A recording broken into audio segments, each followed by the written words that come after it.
Welcome to the show today. I'm excited to introduce our guest to you. She's art teacher turned YouTube star. Her YouTube channel has 50,000 subscribers and almost 3 million views on YouTube, where she teaches plant-based eaters to how to cook delicious, normal food so that they can enjoy their healthy lives.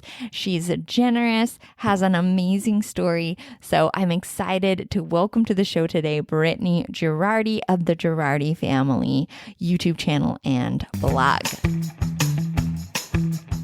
Welcome to the Cut the Stress Show, formerly the I Cut the Mustard Show, where you'll learn how to stop stressing, stop stress eating, and finally create the body that you can enjoy forever. If you're ready to lighten up, pun intended, then you're in the right place, because you shouldn't have to hate creating the body that you love.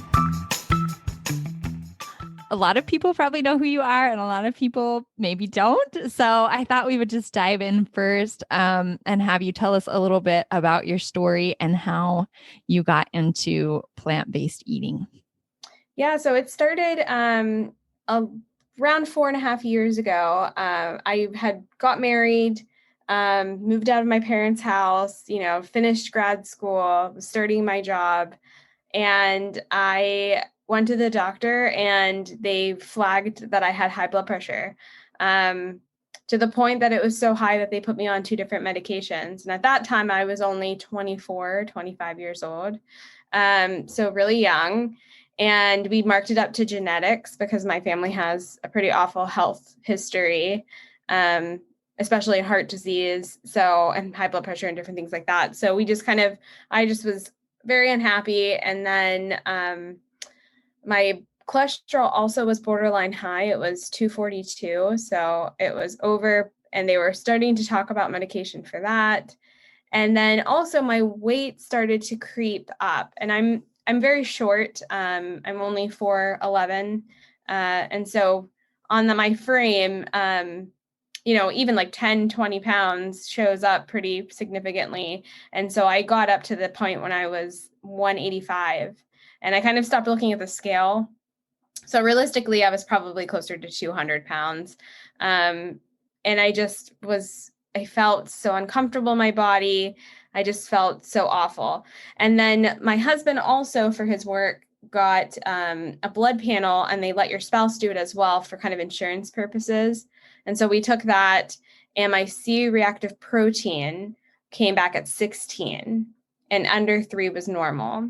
And so I had a father who had all of these different health problems with diabetes, triple bypass when I was in elementary school, defibrillator stents, everything you can think of pretty much. And then on my mom had cancer several times. So I just thought, I'm Googling, what does a high CRP level mean? And it shows up that it's an indicator of inflammation in your body, for heart disease and cancer and different things. And so I kind of started to panic. And luckily I was off for school break at teaching, and we were kind of watching Netflix, and I saw Forks Over Knives pop up, and we put it on the day before Easter. And it was just like they were speaking exactly to me. Like the producer in Forks Over Knives, he had his blood work taken. He had a C-reactive protein test taken. His was much lower than mine. It was still abnormal, but it wasn't 16. So I was like, oh my God, already at 25, I'm like, I'm so doomed. But he brought his into normal, being whole food plant-based. I watched the documentary where they talked about the China study. They talked about heart disease. And I just knew that I ate kind of the exact opposite, where I grew up in a family that was very meat-based and, different things I thought I was doing right, like lean meats and stuff, but wasn't, and some convenience foods. And I just knew I had to make the switch. So I kind of told my husband, hey, I want to try this. I don't want to be on several different medications. I don't want to possibly have cancer or heart disease. And, he was okay with it, was supportive. And then really it just, I showed up at Easter and just told my family, well, I'm just here to kind of hang out. I can't really eat anything, but and I was still trying to like figure out like what was, at that point, like I understood like, it was a plant-based diet. I got that, no processed foods, but I was, still unsure about like, I was still learning about like the oil and different things like that supplement into it. So, luckily I was able to figure it out and stick with it. And so I've been doing it ever since I've watched Forks Over Knives. It was kind of like the Band-Aid. I didn't inch into it slowly. I just kind of one day didn't do it. One day I did it and just have stayed with it. And I've lost, I don't even know how much weight now. It's kind of, because I don't know my starting point, but somewhere between 70 and 80-ish pounds. My C-reactive protein now is within normal range. It dropped over the years. And two, a lot of people will come to me and get kind of upset that they don't see their numbers drop as quickly as they like. Like someone will have a number of cholesterol that skyrockets down doing it for 2 months. And then someone else has been really doing it for a long time and it takes longer. And I was somebody who took longer. My C-reactive protein didn't go from 16 down to like 2 overnight. It took years. It came down to like an 8, and then it came down to a 6, and then it came down to a 4. And then, and then it was almost above, it was like 3.2. And I was like, can't it just be under 3? Like so close. But from where I started, like just sticking with it. And I always tell people too, is that it doesn't happen like overnight. You don't become 80 pounds overweight generally like in a weekend, So you can't expect you to radically change everything in a month. And for, sometimes it does take time. So I was really patient with it. And I just felt so good. I used to get winded. We have a hill in our neighborhood. And it was just like, I just dreaded this hill and hated going on walks with my husband. Like I would try to like, let's go this way just to avoid it. Mm-hmm. And it's to the point now where we go on vacation and we go like mountain climbing. And, we're doing these like 15 to 20 mile hikes. And, it's just, I just feel so good. I was starting to have chest pain that disappeared. My blood pressure now is normal. I'm not on any medication. My cholesterol is beautiful. So, I mean, it's completely changed my lives. And this Easter coming up will be my 5-year mark. Mm-hmm. And like, sometimes I feel like, oh my God, that's a different person. Like, that's a different life. But then I think like, 5 years isn't that long. Like, it's just crazy to see like how much it's given me in those 5 years. And so once I saw the results for myself and I saw how much it improved my life, I just like instantly wanted to share it with like anyone that would listen to me, because, you want everyone, I feel like in your personal life and just to help others feel the same way and benefit the same way. And so like my husband has been plant-based with me. And my little brother kind of jumped on board. And so it's really cool to see even some people in my personal life benefit from eating more plants and eating less processed foods and really just I'm just in love with this lifestyle. So I could talk about it forever. Yeah, no, I love all of the things that you shared. I was just going to deconstruct some of them a little bit and focus a little bit more because you have so much going on in your story. And first I wanted to just take you back to before you saw Forks Over Knives. So you got you got all of your test results and you were looking that up and it was pretty scary. But I guess I'm wondering, how long was it between that and the time you saw Forks Over Knives, and what were you thinking in between? I think it was kind of like a snowball effect where I had high blood pressure. I was on medication. I went to the doctors, and then like it was couple months later, then it was like, I'm not feel, then I had my husband's insurance test done. And pretty much when we got back that insurance test and I saw that CRP number so high, that really lit a fire of like, oh my gosh, I can't, I feel like, people will kind of downplay high blood pressure, like, oh, like it's not a big deal, or like, oh, like, you're not, if you take this medication, it's okay. But, so I kind of downplayed that more so. But as soon as I saw that C-reactive protein number be so abnormally high, it literally like lit this like fire underneath me. And then also there was different things happening in the background too. I had an uncle who had he had cardiac issues, but he was in the hospital for one of those. I had an aunt who also was in the hospital for something else with cardiac issues. And it was like my eyes just opened. I just saw like one family member after another go through so many awful things that I just thought like, oh my God, I can't let that be my life if I can help it. So the C-reactive protein number, I think we got it probably the same weekend. Okay, yes. Yeah, and I was just Googling a ton, freaking out. And then, I think at the same time, like around the holidays, I think I saw it on Netflix. They were promoting it underneath like top documentaries. And I was like, oh, let's just like give it a try, And it just, as soon as like within, I think 30 minutes of it, they talk about C-reactive protein. I was like, this is just like all lining up. Mm-hmm. And like, why not? If it worked for him, like, why not try? And I'm so lucky that, my husband had that test, because I don't feel like people check out your C-reactive protein number. It's not on like normal. I've had blood taken from my doctor and he never put it on there. And so I feel like that was such a gift, because and they don't even offer it anymore in his work. Like they only did it 2 years and then like quit offering spouses even. So now I always check mine just out of habit, but I just feel like a lot of people just won't even know their number for inflammation. And so that just was like, it all kind of puzzle pieced together and just lined up probably how it was meant to be. But I feel it's one of the biggest blessings in my life. Yeah, that sounds like, when you describe it that way, for sure, it sounds like such a miracle that everything happened in such quick succession.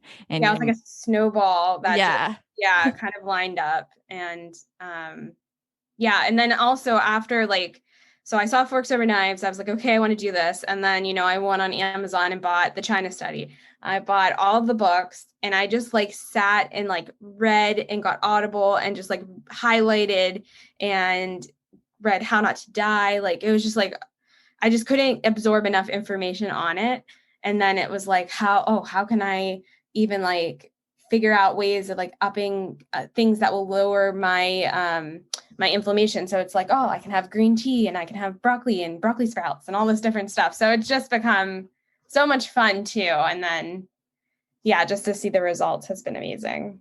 Yeah, that's a really amazing story. And I love how you kind of mentioned the doctors too. And I had a lot of digestive issues for a long time. And the doctors are really great at some things and not so great at other things. And some things they just kind of brush under the rug, like you're saying, like with the blood pressure or like digestive issues too. They're just, oh, that's just so common now that they kind of make it not a big deal. So yeah, just really impressed that you're like, no, this is my thing. And I'm going to take control of my health, and this is how I'm going to do it. And that not only can I do it, but I'm excited about it, which Yeah, is really fun. it literally like lit this, oh, I have some level of control over it. And I think like I grew up with very sick parents and seeing them struggle and lots of doctor visits and stuff. So it was just like, I just like don't want to do that if I can help it. And if this is gonna like,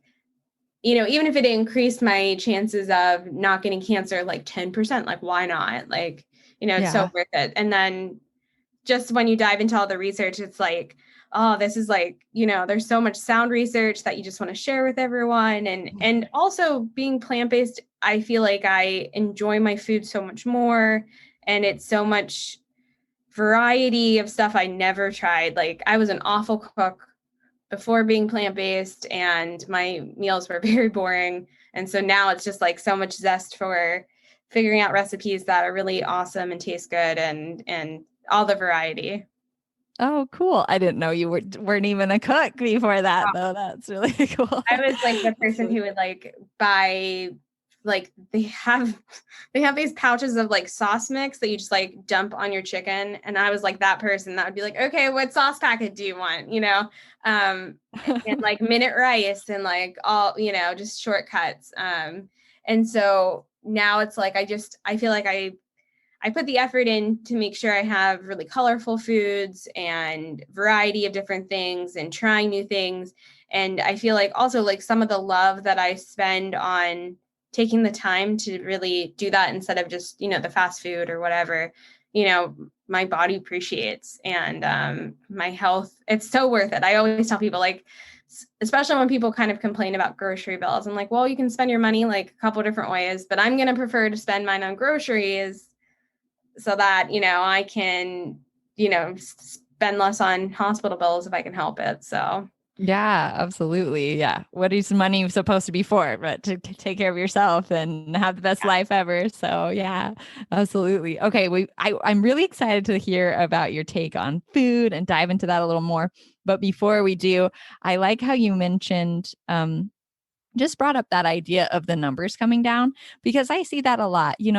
I think we're just so ready to be better, right? Like we want proof that this is going to work so that we feel like it's worth it, and then and continue with it. Or I think there's so much nutritional confusion too, that people believe that this is the right kind of lifestyle, but at the same time you don't believe it because you have so many past nutritional advice that's kind of stuck in your head from the past. So you're kind of afraid, maybe on the fence in both cases. So, I mean, I think that's one reason why people are just really excited to see the numbers come down, and then they're worried if they're not coming down. And I see it on social media a lot too, people asking that same question. I just went, and some of them are even up, and they're just like really scared about it. So I really like how you touched on that. But have you noticed that too, that some people's numbers come up as well? yeah, I mean, I think remembering too that everybody is different. Like there's no like, if you do this, this is what's going to happen. Like every that's also why when people always ask me like, oh, what do you eat in a day? Or like, what do I need to do? And I'm like, well, I'm 4'11" and female.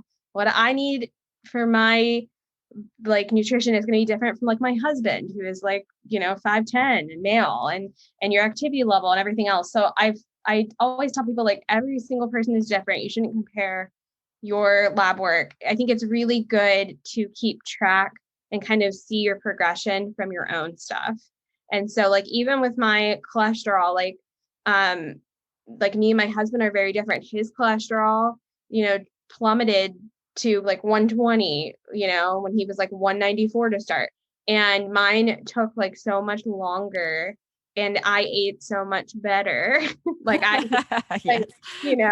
I was very confirmed with no processed foods, and he was a little bit more relaxed, and so everybody's different. And I think it's that instant gratification that people just want, that instant like results and to see.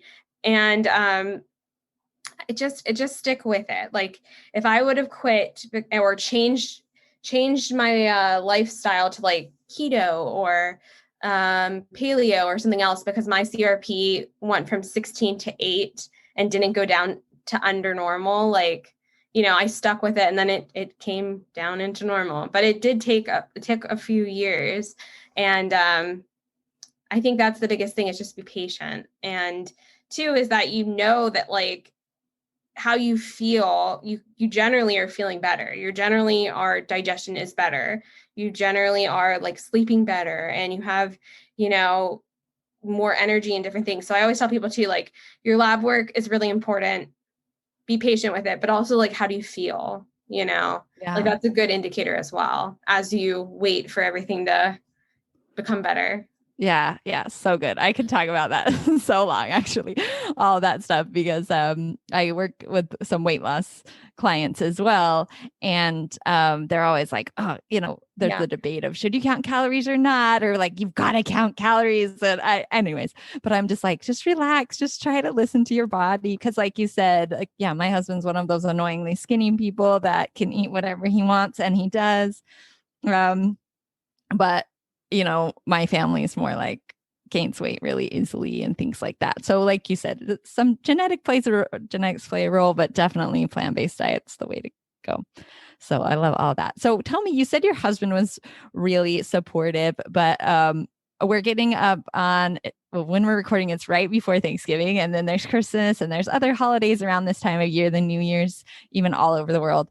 Everybody has holidays around the New Year's. So tell us a little bit, what was it like to just like go to Easter? How did your family react when they like when you said, "Oh, I'm not going to eat the ham or anything here"? I didn't like, I don't think I like announced it. I think I like picked at like, they always were really good with having like a lot of fresh fruit and like, so I like loaded it up that way and just kind of like tried to just like, like, oh, like let's talk and like nothing's, I don't know. I don't remember anyone being like, why aren't you having ham?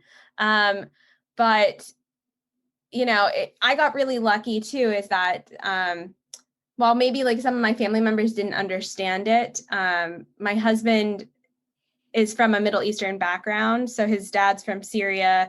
So they grew up with like not a lot of meat. It was kind of limited. And I was more of the person that was like, yeah, like we have like ham on Easter and pork and turkey and all that stuff. And he was very much not, he was more like, oh, I like rice and lentils and stuff. So I got really lucky that, it wasn't like pulling teeth for him to not have things that when I cooked at home or for when I cooked for the holidays.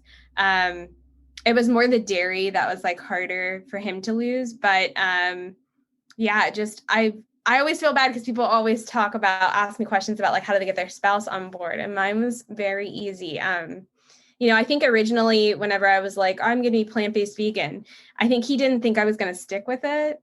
And so he was like, well, maybe don't like tell anyone, just try it out. And I was like, oh, well, like if you say it, like you have a better chance of like being committed to it. And so I kind of jag him now, like, oh yeah, like, oh, I gave up on that plant-based diet right after, like, I literally, it was like the day we watched Forks Over Knives. I've done it since. And so, yeah, I mean, I feel very lucky. Like we don't have kids currently. And so like, I feel like when we're ready to start a family, like we're all on the same page. It's not like a lot of conflict. And yeah, so, and also like I was at a point in my life where I didn't live at home. Like I tried to be vegetarian in high school and that went awful. Not being being at home, but when you have control over your own grocery shopping and yeah, I literally was like the perfect storm for me really to like start this and not really have any pushback. So that's nice. Yeah. So the determination was there and kind of doors opened for you a little bit. My husband's also very supportive. He just has his own cupboard. And he's like, as long as you don't push me into getting rid of this cupboard here, then we'll be good. So I just am trying to be patient and wait one day he'll figure out that cupboard has a consequence too. But yeah, it took like 6 months for him to be like completely plant-based, like where he gave up. Like for a long time it was like, I wasn't buying anything at the grocery store, but it'd be like when he wanted like pizza, it'd be like, oh, I want cheese on my pizza, and then after a while he just kind of stopped. And then he is definitely more the convenience food person, but he like I said, genetics kind of help him out a little bit currently. So yeah, he's definitely like I'm lucky that I'm so rooted in what I believe, so we can have like a bag of chips in the house and I'm not tempted. But because I don't even like now, I feel like too, people always ask me like, oh, about your like, if somebody brings something in, like my brain just like went from seeing stuff as food and then stuff not as food. And so like now it's just like, oh, like, yeah, I'm not tempted to eat anything like that. So yeah, that makes total sense. Yeah. Okay, that makes total sense actually, because in high school I got celiac disease and people would like wave rolls in front of my face like, aren't you like, aren't you tempted by this roll? But same thing happened with me. I'm like, it's like a chair. It's like not food to me whenever I look at it. It makes you feel like crap and like this is gonna like, it'll be good for like a second and then I'm gonna feel like awful. Like, yeah, it's not worth it. And then too, like for me, it's just like, yeah, like all the junky, like processed foods, like one, I won't feel good if I eat it. And, my digestion will be wrecked. And two, like, it doesn't make me feel good. And then, I have other recipes and different things. Like if I want to make, if I want chips, I can take a corn tortilla and bake them. And I know that's a much better option. So I don't know. That's like, yeah, I just kind of made that switch, and it's not hard now. Yeah, actually, I talk to my clients about this a lot because with celiac disease, it was easy for me. Yeah. But then with sugar, it was hard for me to make that switch. And it had to be a really conscious switch between like really working on the mental side to make that conscious switch of, hey, this is not food, this is not worth it, and really working on it. But I was going to ask you this later, but I know you mentioned a little bit in your story. Some other ones that other times you mentioned you were telling your story, you said that you had a little bit of an emotional eating sort of background. Um, did you find it hard? I was going to ask you if you found it hard to give up the addictive foods based on that, or like, what did you have to switch anything as far as like how to deal with your emotions I in a think, different way? which is like really like, and this is really a testament to like, I feel like how far I've come is that, I was like emotionally eating, kind of like binge eating, probably a little bit off and on throughout high school, with different things. And like I said, my parents were really sick growing up. So it was a stressful household kind of. And, once I figured out like, oh, like I'm like damaging my body, I have to do something better. Like I definitely like picked up like exercising. That was helpful. I try to meditate. I'm not as good at being routine about that, but that is helpful. And just finding things that bring me joy, like making videos and helping others, really has done it, because my mom my mom got diagnosed with stage 4 cancer a few years ago. And we went through, and I was already whole food plant based and doing this. And, we went through all of her treatment and stuff, and she passed last June. And so I thought, like, well, if I'm going to emotionally wreck it, it's going to be now, because this is like the most stressful thing I've ever been through in my entire life. And I didn't. So I'm like, well, that's an testament to. And I think too is that I'm not as tempted to overeat because I'm satiated with, all of the whole food plant-based and fibrous foods. And then, if I want a treat, I make like whole food plant-based ones, but I don't there's just like not that need to overeat anymore.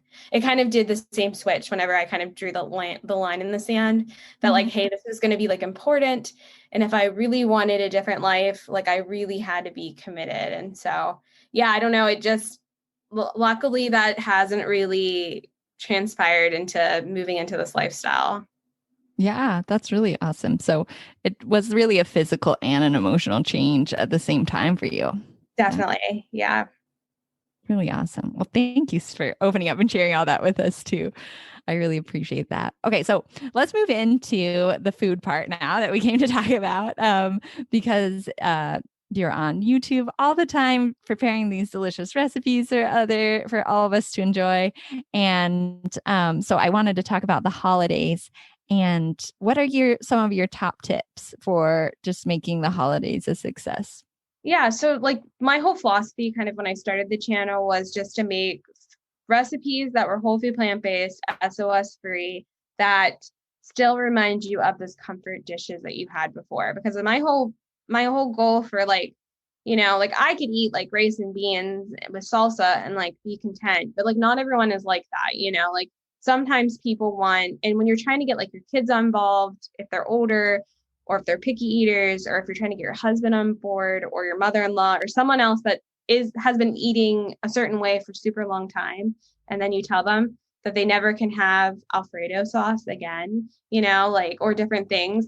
There are so many different tips and tricks to kind of make those same dishes. So keeping the things that are remindful, like we make mac and cheese. I make it with a sauce that has like beans and a little bit of cashews, or like, so there's still those things that we love prior that we can have now that are health promoting. I pick a whole wheat pasta with as much, fiber and less ingredients as I can find. And I just did a cooking class on holiday dishes, and we made lasagna, and like you can have stuffing. We just did a video on stuffing recently. So I think like figuring out what your family loves and kind of figuring out recipes that can now replace them, really, really, really has helped. And then also that helps like for me, this is like a journey of my entire life. It's not something that I'm like doing now. And once I hit my goal weight, I quit. I think this makes it sustainable for like, you can do it forever, and it's enjoyable and fun, and doesn't have to be like, oh my gosh, I'm not only eating kale, so that makes it a little bit more inviting. So I would say figure out the recipes that you guys family loves, and there's so many good resources out there now. This is like the time to Pinterest, YouTube, Google, figure out what app. That Forks Over Knives has an app that you can get like recipes on, so many different ideas and cookbooks, and you really can find a recipe pretty much for anything. And we just love it. I mean, we really enjoy it. When we make Alfredo, like it's just the Alfredo I make. I don't even think like, oh, like it has, dairy in it. When we make pesto or anything like that, it just automatically is just like the plant-based version of it. Yeah. Yeah.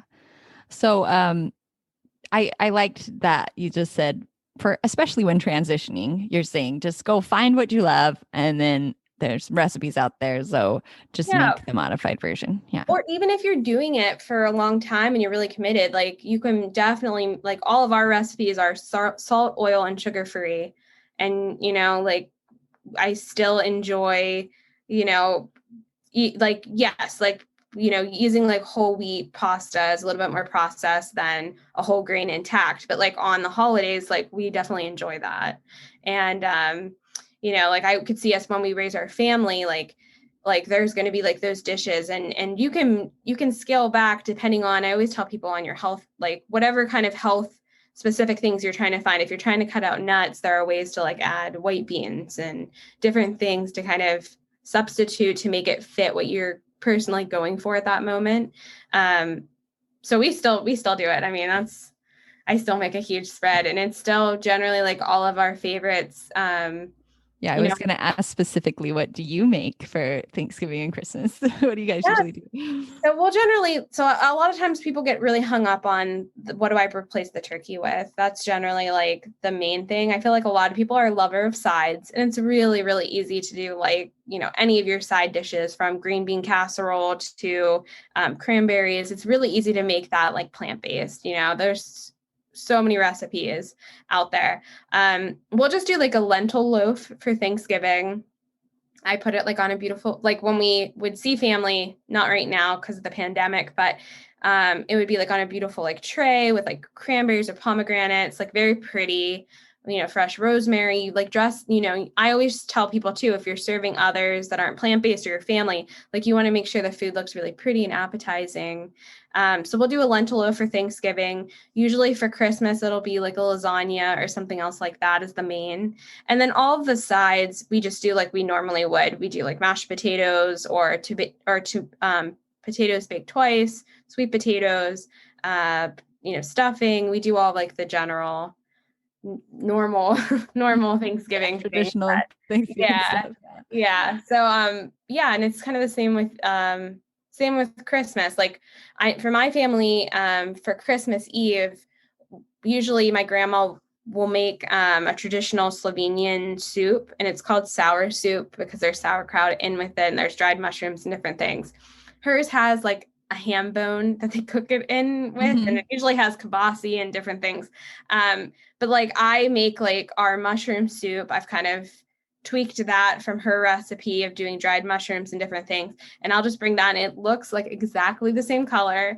Nobody would know, and I think it's a good swap for it 1-to-1. So we'll do stuff like that, like even like those holiday recipes that are still like super important to like tradition for our family. Like I find ways to still keep it. Like we generally will make that mushroom soup every Christmas Eve because it's, a family tradition that I want to carry on, being plant-based as well. Yeah, that's really nice. Yeah. So I find that's true too, that whenever you're going into it, it feels like, what do I eat? But after you can kind of make that shift, then there are a lot of options Like available. endless possibilities. I always tell people like I mean, like really, like there's so much creativity out there. And I think that's why I get so much joy. Like my profession is being an art teacher.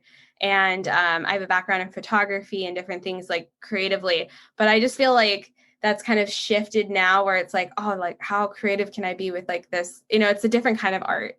I always view my food and recipes as like, oh, like I'm so up for the challenge. People will ask me all the time, like, can you make, and sometimes like some of the recipes, like it's very hard to do. Like someone asked me for a Pittsburgh permane sandwich, which is I don't think I'm even gonna attempt to try that. It's like corned beef with cheese, and then there's like French fries on it. And it's in coleslaw, and like the coleslaw and the fries part wouldn't be hard, but yeah, I'm not sure. It's a very distinct meaty sandwich in Pittsburgh. But I mean, like most times you can literally like be so creative with what you make. Okay, so I have a random question for you because I like to throw these in, but just to kind of get your personality as well. But you mentioned that you like to travel, and now that you like to do hikes and things like that. So, just out of curiosity, how do you pack your suitcase? So I don't even worry about the food part of it. So like a lot of times I feel like people will be like, oh, I need to like ship my Instant Pot with me and have a separate suitcase and like all this stuff. I don't worry about any of that. Like there's plant-based foods everywhere around the world. There rice and different canned beans and all of that you can find. Like that's totally fine. For our suitcase, generally I'll just pack like all of my clothes, and it's a lot of like athletic gear. I like to be comfy. And we'll usually wear our hiking shoes to the airport or something like that, so like the running shoes get into the suitcase and the real heavy ones come on, and generally it's just I'll pack my camera, my laptop and all of that, and just I've tried to get a little bit better at being less, we actually bought a camper right before the pandemic really happened. So we have a camper that we pull on our SUV, and we went camping like all the summer, like different places camping. And I got really good at the end, like the 10th camping trip, I got really good at like not overpacking.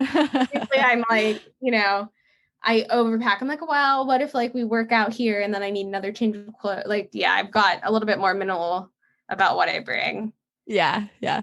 But you said before, yeah, I guess I should have framed it that way too, because like my style is more like, I might not need it, so I throw it out. Like I don't want to carry any more than I have to.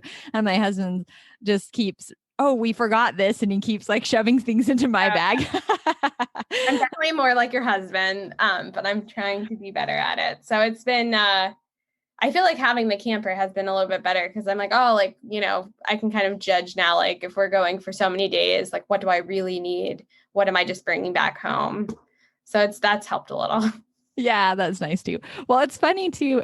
Okay, I'm like psychoanalyzing your packing, but it's fun to like see what you think is important too. Like what you told me. I put my gym clothes in there, and my hiking boots are really important, and my shoes, my running shoes, and then you're like, oh, and of course my laptop and my camera. So I don't know. I think sometimes we're like, of course, that's what everyone else packs, but it just really says a lot about you, and like what you value is your creativity and your connection to people, and but also your connection to the earth and your just vitality as a person, really, that you love exercise and stuff. So that was fun to kind Which of I'm see. always like, like every place has like Target or Walmart or someplace where like if you needed like an extra pair of like yoga pants, like you could find it. So it's like I always feel like but that generally I always have more stuff than I need. And then too, I'm always like packing like for my husband. I'm like, oh, like he's not gonna remember this. So I'm usually like, I'll do like all of our like I'll do the bathroom stuff because I'm like he's gonna forget stuff, and so I don't know. Usually I also am doing all the family stuff, but I feel like most women generally are covering that. Yeah, exactly. Yeah. So tell us what's one fun place that you've gone that you just have enjoyed?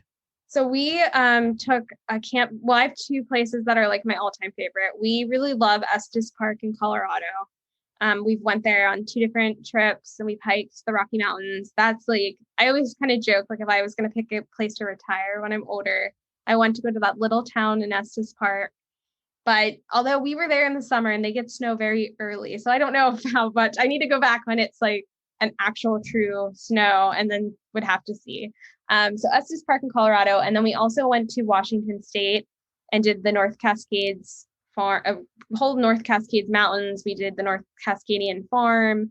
And so that was really, really cool. I feel like if we get a chance to travel in the near future, it'll be back to Washington State because I just really loved. It's very similar weather to here in Pittsburgh, but we love anywhere where there's mountains. And I think that's something that we've kind of discovered as we got married. We generally, me and my husband have been together for like, we met in high school, so we've known each other for like ever.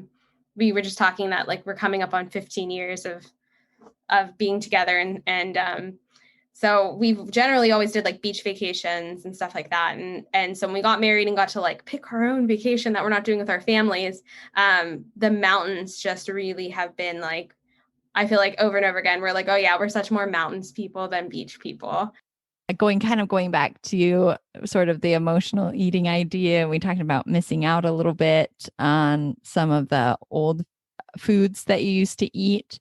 I'm wondering, I know I talked to a lot of my clients about like missing out on, you can either miss out, kind of what you were saying, like, oh, it's so expensive, but I'd rather spend my money on food than later on procedures or something. But kind of like the idea of I'd rather miss out on the instant gratification than the long-term results. But I'm curious, now that you've switched and been plant-based for a while, do you feel like, what were you missing out on before that you didn't really realize you were missing out on? I think I think I was like centering a lot of our enjoyment just around food. And my husband would say something about like, well, it's so much more than just like than the meal. Like it's important to share a meal with people, but like that's not the important part. The important part is like the conversation and like, making memories and stuff. So I think before maybe I didn't realize that there is so much more out there. And so that was kind of a good switch in my brain too, to think like, oh, like, well, it's life is so much more about like than just what's on your Friday night dinner plate. So I try to keep that in mind too, that like, that's probably something I was missing out like on the actual like, and taking a moment to like give gratitude and like slow down, be mindful. I feel like that all kind of comes into play as well. All these life lessons that you kind of, your eyes are open to when, you find out a different way of living than prior. Yeah, I like all of that.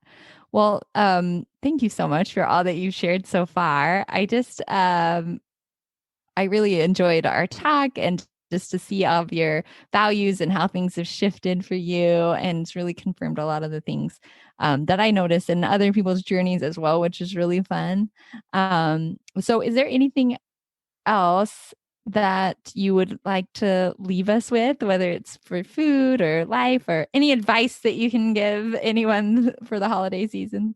I think too, it's just starting. And I always tell people too, like, even if you're not going to jump into it 100%, like every time that you fix a meal, it's like you have an opportunity. And even if like, let's say like you mess up, you're having whatever for breakfast and then you go, lunch and dinner are still opportunities. And the more whole food, plant-based foods you can get into your lifestyle, not even if you're exclusively, the better. And so I always tell people like, I feel very lucky that I was able to figure this out at like 25, 26 years old and, been able to do this and kind of change my health dramatically in my 20s. But, really the opportunity is that once you know the information, like you have so much power. And so even with the holidays coming up, to really make choices and to think about it and do what's, going to help your body. And so I'm always so happy when, people tell me like, oh, like, the recipe really helped, or my family was able to enjoy this, or I was able to get my kids to eat this, and they're super picky, and my 3-year-old, didn't say anything. And so I'm just happy to help share, this lifestyle and to help get people to improve their health with what they're eating. So that can be one meal. It can be adding in more broccoli. It's can be simple. It doesn't have to be overwhelming. And you can start now. You don't have to wait until January 1st. I love that. I love that. Thank you. Thank you so much. I just remembered as you were talking, one of the questions that I did want to ask you though was, what is your motivation now that you said you're an art teacher full time and this is kind of your passion thing is to do the blog and YouTube. So what is your motivation behind showing up and doing the YouTube channel? Maybe you kind of said it already, but yeah, which I think, when I tell people I work full time, they're like, oh, how do you do it? And there's a lot of times where I'm like, it'd be easier just to just not put out so much stuff or not work, and my whole thing is just if I can help one person, I kind of feel like I want to help people avoid kind of the tragedies that happened with my own family. And if I can help one person do that, then that is totally worth my time. If I can help one person get a little bit healthier and have time with their family and improve their health and their well-being, that is totally worth their quality of life. It's totally worth, all of my time. Even, I say at the end of the day, I have a whiteboard in our bedroom and I have my why. And so I always look at that and kind of reflect, and it's to help others have healthy families. And, and it's the same with me and my husband. I want us to age well and to be able to enjoy our life, being active and feeling good and, growing a healthy family. And so that's kind of, I want to help everyone change the destination of their family tree, and that you definitely have the power. Excellent. I love that. Thank you so much for that. You're just on a mission to change the world. That's all. That's beautiful. Hey, I'm happy to help. Even just one person when I get, messages, people will email me or send me a message that, one recipe has really helped them stay on track or not, I'm just that just is the whole reason. So I'm super, super grateful for giving, for being able to, I reflect on those 5 years ago and the different person. And if I would have went to myself 5 years ago and said this is what your life's going to look like, I would have been there's no way, you are talking about someone else. That can't be me. So I'm just super grateful that everything that the plan, I just feel I just want to give back so much for what I've been given with being in the whole food plant-based lifestyle. And that is the amazing Brittany. Thank you so much for coming on the show. Again, you can check out her YouTube channel, The Jaroudi Family, and go to their website at thejaroudifamily.com. I'll put all the links in the show notes so that you can find out more about her. Thanks for joining the show. Yoo-hoo! Thanks for joining me. And if you loved this episode, go ahead and share it with a friend and make sure you're subscribed as well so that you can come back here and we can cut the stress together next week.